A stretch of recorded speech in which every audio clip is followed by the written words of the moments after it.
What is up, athletes? So today I'm going to be walking through our Jacked Athlete program. And unlike so many people believe online, or at least kind of the conversation online, is you can't build muscle and be athletic. And this couldn't be further from the truth. If we look at sports across the boards, for instance, like basketball, these guys are running 7 to 11 miles a game. So it's a very high endurance sport, right? Well, if you compare LeBron James, who's a bigger athlete than Michael Jordan, LeBron James is extremely more muscular than Michael Jordan. And I believe that that's a lot of reason why he's able to play as long as he has. His injury has been reduced, so he's been able to play longer. Simply put, is that when it comes to being powerful and explosive, for instance, it's all about force relative to size. Okay. And what we know too is fat doesn't create force, muscle does. Right. So that's why you're seeing athletes, even like Cristiano Ronaldo, as he's gotten older, he's become more muscular and leaner. Because for one, there's things called like strength reserve and speed reserve. And all this simply means is that, say, for instance, a conversation, the amount of speed at the game is played at like 15 miles per hour and you're able to run 20 miles per hour. That means you're not working at full effort. So you're never putting yourself at risk for injury because you're not creating any overuse, right? This is the same thing with force. So when you're changing direction and things like that, if you're strong and able to manage these forces throughout the game, and it's not anywhere near your max strength, so to speak, then you're a lot safer performing a lot of the things that you need to execute for your sport. Okay. That's why, again, we're seeing more muscular athletes that are actually leaner across the board. Okay. And then also too, when we build muscle, we're expanding the muscle fibers. So basically muscle fibers that are readily available to be used, that can contribute to force output, power output, and also speed. Again, we're not getting bodybuilder big, but we are becoming more muscular as athletes overall. Okay. So that's why we put together the Jacked Athlete program. Now, this is an athlete program. So the main focus of the program is still athletic qualities. Lower body, we're not focusing on building extreme amounts of muscle. We're focusing on athletic qualities because we need legs are basically where all the magic happens for basically all our sports. It's more of the upper body stuff, which we'll get into here in a minute, that kind of shows you how we actually utilize some hypertrophy focused sets to actually build muscle there. Okay. So kind of that look good, play good, and perform well kind of deal, right? All right. So first I'm going to share right now with my phone with you guys so you guys can see exactly what I'm talking about here. So this is from the app. That's my daughter there. Okay. So we're going to go into the app itself. You can find this app in the App Store. Go directly to just the App Store, whether you have an Android or iPhone, and look up Athlete Academy and our app will pop up. Okay, so you'll have this calendar view. Now, you obviously wouldn't have all these different workouts for all the different athletes and stuff. We have a lot, okay? But basically, you'd go into here, you'd go into your groups, because all you need to purchase as an athlete is our Elite Athlete Project. All the other stuff is for teams and other stuff like that, or training that we have separate. So you get the Elite Athlete Project. This gives you access to all of our athlete training programs. As you see here, one-stop shop for all our athlete training training and development needs. Get access to all our programs focusing on strength, power, rotational power, speed, agility, and so much more. Okay. So again, come here. You would go into workout programs if it's not at the top. We also got a bunch of other stuff there that you can take advantage of, as you see as well. All right.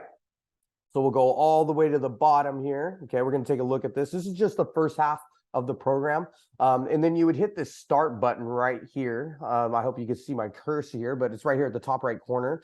Okay. We're going to use that start button because that's going to allow us to populate the workouts within our calendar. So if I go back to the front here, it would populate right here for you. So you could see that it'd be on the individual day. You'd be able to see, okay, what workout do I have scheduled today and all that good stuff, right? So we go back into those groups, go all the way down, all right? We're going to get into this program here so you can see it real quick. All right. And then I'm going to kind of break it down for you back here behind, which you can't see at the moment. All right. So if we go into like we'll just go into the first day itself. So you have all the workouts here, reps, sets, all that good jazz. Right. So like, again, if we have resisted sleds here, we break down how to kind of set it up and everything and all that stuff. So we have video descriptions of everything. So if you ever have any questions, we also have a private Facebook community you're able to access through all that, and you're able to get us connect directly with Coach Nick or myself. Okay. So I'm going to downsize my screen here a little bit. Okay, cool.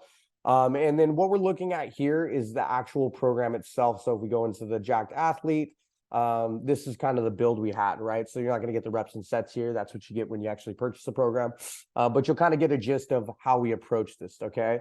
So basically we have 2 sets of workouts that we interchange every week, and then we adjust the reps and sets. We basically gradually progress you. Now, Nick and I really believe in the minimal effective dose. And the reason being is because athletes have to do a lot of things outside of just training within the gym, right? Speed and strength and power output is super important. But if you're like a baseball player or a basketball player, there's specific skills you have to learn, like hitting, throwing, dribbling, also to just working with your team in the practices. There's a lot you have to do, right? So we shouldn't be breaking you down too much. We should be just giving you enough to elicit the adaptions that we need, right?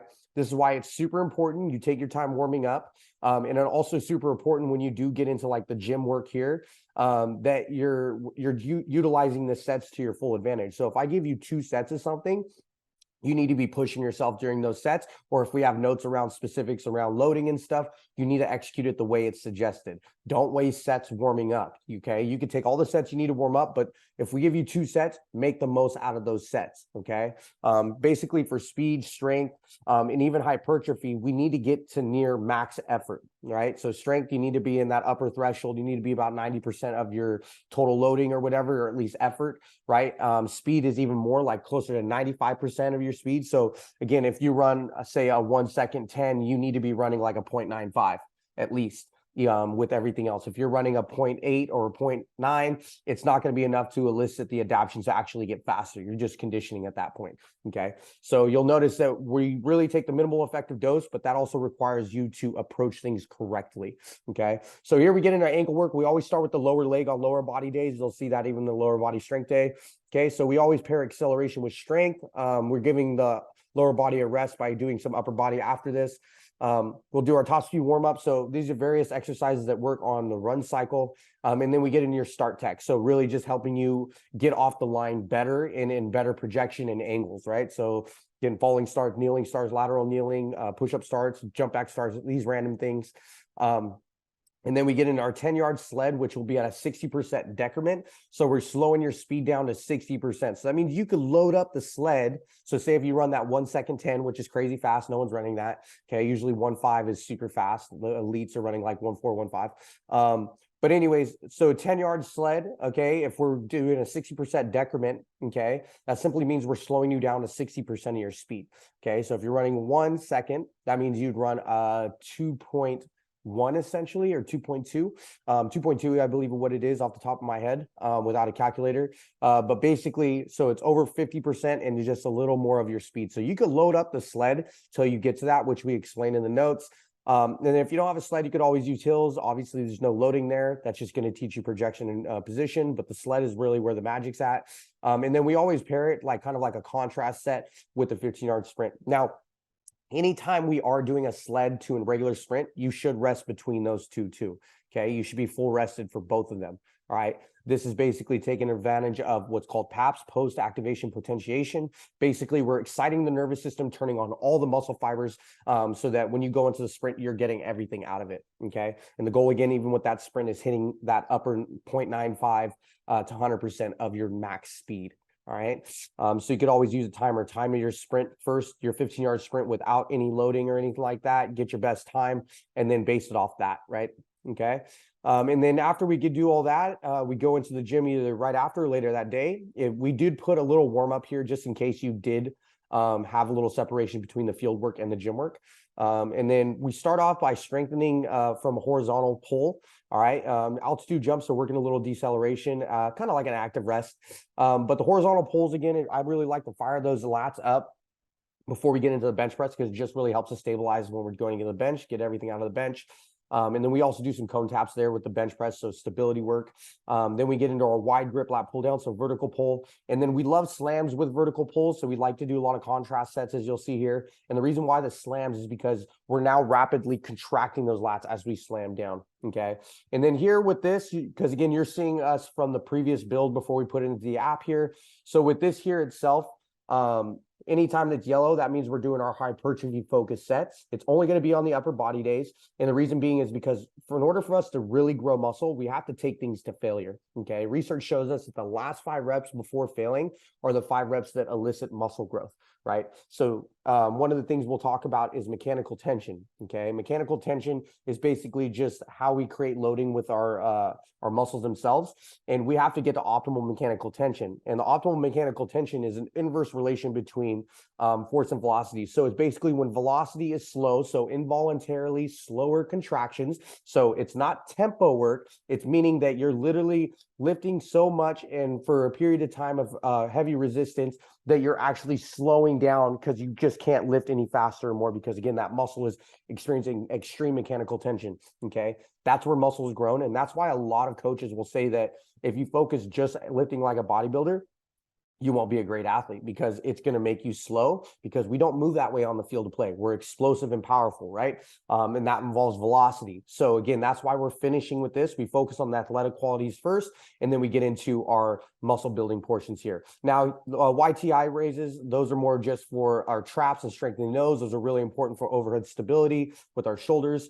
Dumbbell lateral raises, cable behind the back bicep curls. These are money right here. The bicep curls, you're going to love those. Cable single arm extensions, and then bear stance cable pull through, kettlebell pull through. If you don't have that, you can use a dumbbell. Just make sure to slide it. Don't pick it up. All right. So that's core work, and then that's a little bit of trap work, and then we get some upper body love there. So again, fill up the jersey and look good through that. Okay. Then we get in our lower body strength. Again, lower leg work. So working on the ankles and everything, tendon stiffness there. We get into our bounds and jumps. Again, we're using plyometrics to excite that nervous system, really turn you on, warm you up. And then we're going heavy back squats. So sagittal plane up and down. Then we get in the frontal plane here with the goblet lateral squats, performing a depth skater to broad. Excuse me. We really enjoy these transitions because, again, it's just more relating to athletic qualities. We're never just you typically running in a straight line. So that's why we like these plyos that involve a transition from lateral to forward or forward to lateral kind of deal. Okay. Then we go B stance RDL. We batching those with a single leg ball slam. Now, the reason why that ball slam, so basically we're going strength here for the posterior chain, for the hamstrings, utilizing one leg at a time, and then we're going single leg ball slam. So now we're contracting under high amounts of force, and then here we're also stretching those muscles out under high amounts of velocity. So with that single leg, as we slam, you're essentially extending that hamstring really fast. So again, we're stressing it in different ways from a force component and velocity component. Banded pogos, so that's more just focused power-based work and ankle strengthening. And then four cone jumps. So this is a transitional jump. So you're going to jump in the air and transition your body in the air. Love those. And then lunge isos. So we're getting some deep isometric work just to help us recruit muscle fibers at the end ranges. Just making sure we're covering our bases there, okay? So that's the lower body strength day right there. Upper body power day. So like the name, loading is going to change a little bit. We're going to utilize movements that focus more on how we're moving the weight and the velocity in which we're moving the weight versus the amount of weight that we're using. So push-ups plus inverted rows with holds, and then a three-way slam for a warm-up, okay? That's just get everything warmed up. We love using bands for presses because one thing that bands do for us is that it forces the athlete to accelerate through the range of motion. Because typically when we're doing a press, we're strongest at the end range. So technically it gets easier the more we're going through the press, right? Now, if we throw bands on it, now it's hard at the end, just like it is at the bottom. Okay, because you get less resistance from the band here, and then now you're getting more resistance from the band as we extend. So it forces you to accelerate through the press itself, unlike if you weren't using the bands. And then assisted push-ups, we're doing some overspeed work there. Landmine row to press, so that's a transition from a row to an overhead press. With the landmine, those are super fun. Keep loading light on those. And then lunge iso rainbow slam. So again, we're rapidly contracting those lats as we slam from side to side, also getting some transverse work with our core. So again, that's a great one. Landmine single arm rotational press. These are money too. Really able to load up a little more and just focus on the press there. And then right here, plate dead bugs. These are great just for core stability and strength. And then we're getting into our muscle building portion here. Reverse lat pull down, so a vertical pull, really getting those lats turned on. Med ball shot put. So now we're rapidly stretching the lats. As we're throwing this into the wall there. Cable tricep kickbacks, those are money for the triceps, hammer curls, and then ball slams. The heavy ball slam is the key. You got to use something heavy. Those biceps are going to be on fire during this pairing right here, okay, this superset. All right, and then as you notice here, it's one, in 3 days here for our top speed focus day. Okay. If I can get this lined up here. Oh, there we go. Okay. Excuse me. And then, so lower leg work, we're getting our top speed mechanic work. So various drills to work on our run cycle, how we're attacking the ground. Then wickets here. We love using wickets because, again, it gives that visual feedback to athletes, right? Even if we put the wickets on the ground, just the fact they have to step over something. If you overstride, you'll hit the wicket in front of you. If you keep that heel down, essentially, so having what's called a low heel recovery, which we should have during acceleration, but top speed, we need a high heel recovery. So that means instead of dragging that foot through, we have to pick up and attack back on the ground, right? So this naturally just teaches athletes better mechanics without having to do a lot of coaching, okay? And then our fly 20-yard build to top speed. So during this 20-yard build, you need to be sprinting, because by the time you get into the fly 20 portion, so that's a 20 yards down the line, you need to be hitting top speed during this 20. Okay. So we give you some notes on how to track that and stuff within the program. Again, really just focus on top speed, high amounts of rest here so that you're able to hit that upper 0.95 to 100% of your max speed. Because again, if you're below that, it's not going to create the adaptation or the progressive overload needed to get faster. Okay. Unlike building muscle where you need more volume, strength and speed are not about volume. It's about execution, and it's about intensity. Okay. So if the intensity isn't there and you're not working at your upper threshold as far as effort and intensity, then you're not going to elicit the adaptations that you need. Okay. And then last here, lower body power here, box jump, single leg bounds, again, excite that nervous system, get the legs nice and warmed up. We're going to repeat broads. So all three of these are just really just turning on that nervous system. Also too, we're getting some benefits from rate of force production here with our repeat broads. So how fast and how powerful we can be when we are applying that force, because you have to repeat the broad. It's not like you get to reposition, start over. You're essentially going jump to jump, which is very relatable to sprinting. Then we get in our trap bar jump. So it's a lighter loading here because we are focusing on power. Assisted vertical jump. So you're getting that over speed there with the vertical force. Drop in lunges. Those are great for lateral force production and being powerful because you control in, explode out. And then our skater to broad. So again, jumping off to the side and then full on jump forward. Again, that transition that we talk about, because again, this is more related to actual athletic qualities. It's not just working on a single component or quality. And then leg curl with bridge. We love these for stability work. Now, one thing a lot of people will probably think is like, where's the Nordics and all this? And the reason why we don't have Nordics is because I just had you sprint the day before. All right. And the reality is when we look at the research and look at the exercises that apply the most amount of force to hamstrings, it's sprinting. Okay. More than Nordics, more than RDLs, more than your leg curl machine. Sprinting applies the most amount of force to the hamstring. So if you're sprinting regularly, your hamstrings are going to be strong. This doesn't mean that we shouldn't lift weights and do things to strengthen the hamstrings, but they work a lot. So there's no reason for us to overtrain them. Nordics tend to be a lot of eccentric loading, so it breaks down the muscle quite a bit. So depending on where you put it, you need a lot of time to recover. And if we're working on speed, it sometimes just doesn't fit into the program like it doesn't fit into this one. So leg curl with bridge. So this is more like strength and stability. You're getting that getting a play there with glute and hamstrings because we're getting that bridge in there, and that's going to help to really pull on those hamstrings a little more. Lunge ISO. So again, we're just going to hold the isometric, working those end ranges. And then heel elevated Spanish squat. These are really focused on quad strength and knee stability. Great exercise. Your quads are going to be on fire, but you're going to feel great from doing them. Okay. Then the next week it's similar, but we do change the exercises themselves.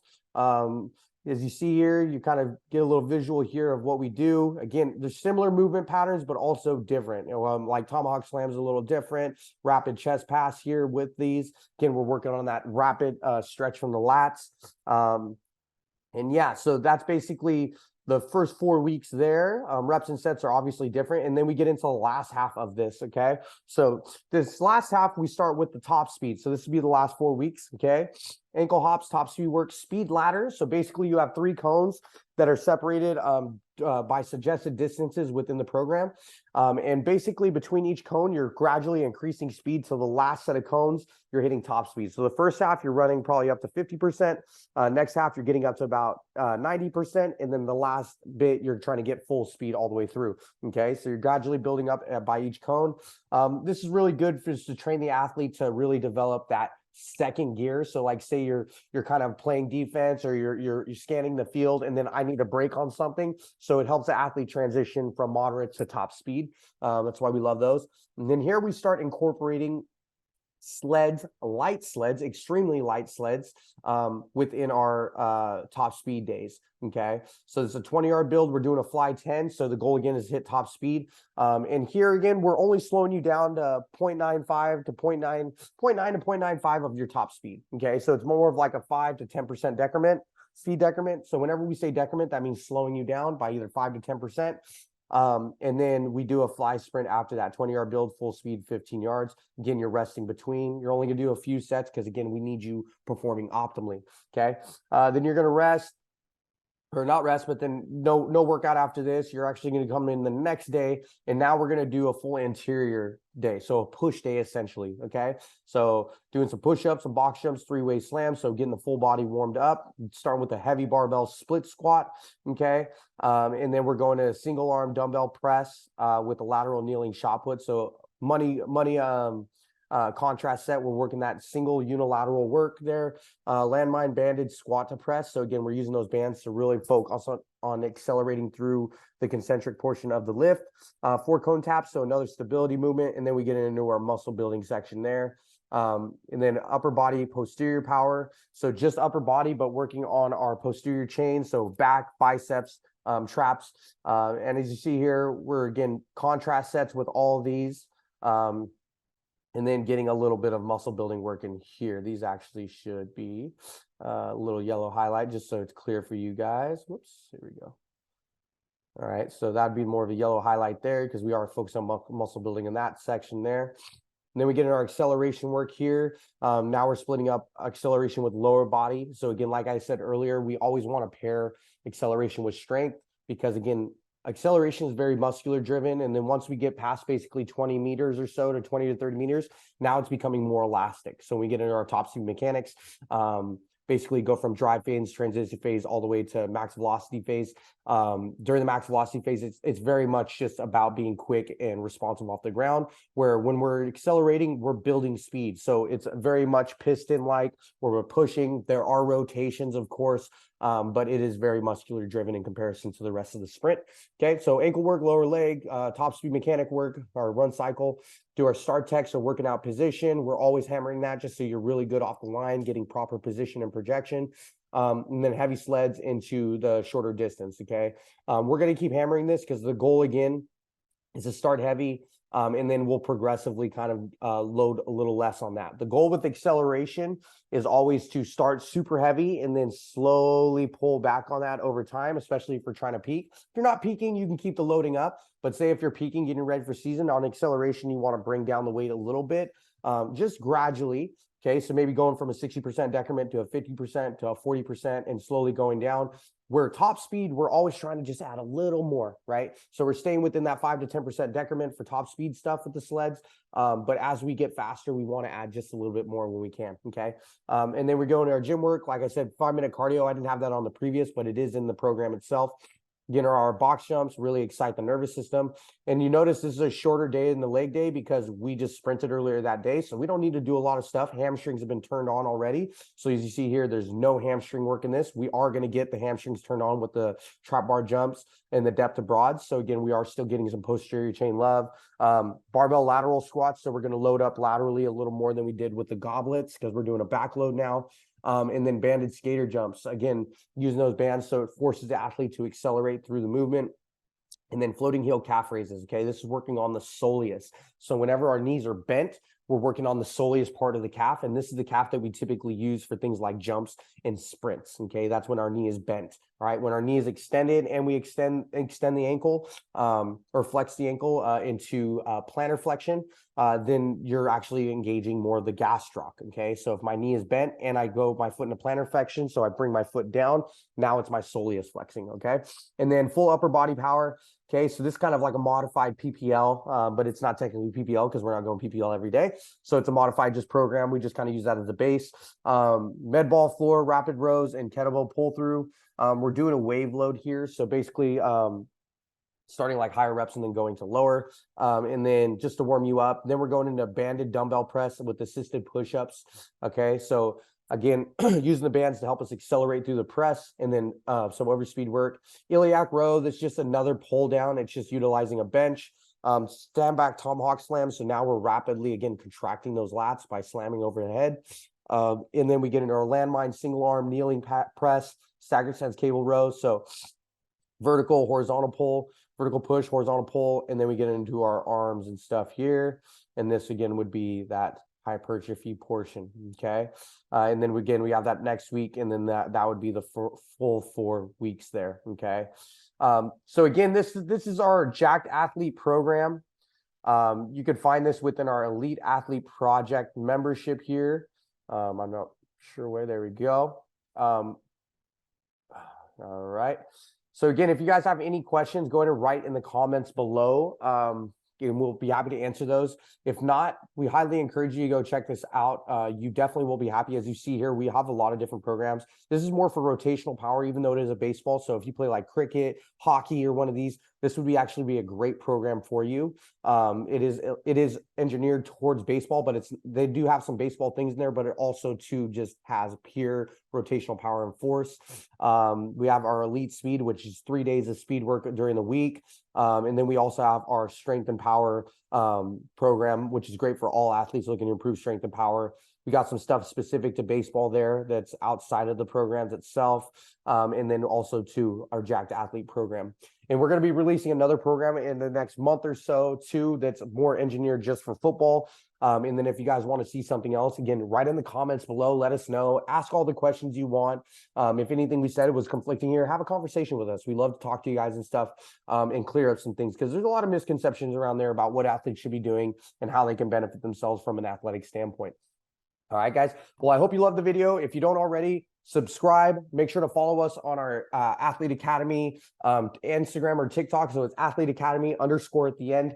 And Coach Nick and I look forward to chatting with you guys and connecting. And we hope to see you in the EAP Elite Athlete Project membership soon. Because again, $30 a month, you get access to everything. And everything that we're going to be adding in, it's going to be $30 a month. Get in now, because as we add more programs, we will raise the price, because there's just going to be more things for you guys to choose from.